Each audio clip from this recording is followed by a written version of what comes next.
Hi friends, welcome to smart வீட்டு சமையல்.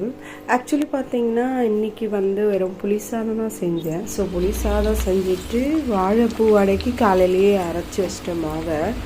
So குழந்தைங்களுக்கு அதே கொடுத்து அனுப்பிச்சிட்டேன். சரி நம்ம சூடாக சுட்டுக்கலாம்னு சொல்லிட்டு வாழைப்பூ வடை தான் சுட்டுட்ருக்கேன். அண்டு புளி சாதம் வச்சு வடை, மசால் வடை, அதாவது வாழைப்பூ வடைக்கு செம்ம டேஸ்டியாக இருக்கும். நல்லா கோயில் புளி சாதம் மாதிரி தான் இருந்தது. இன்றைக்கி டேஸ்ட்டு செம்மையாக வந்தது. ஸோ மாம்பழம் வச்சுட்டு நான் சாப்பிட்டுட்ருக்கேன். ஸோ ஒவ்வொரு நாளும் நம்ம லைஃப்பை என்ஜாய் பண்ணி வாழணும் அண்ட் ஹாப்பியாக இருக்கணும் அண்ட் நல்லா சாப்பிடணும். இதுதான் என்னோடய policy. So be happy friends always.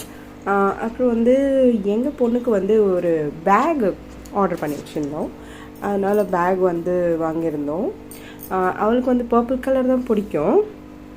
அவள் ஸ்கூல் செகண்ட் வந்திருக்கா எங்கள் பொண்ணு.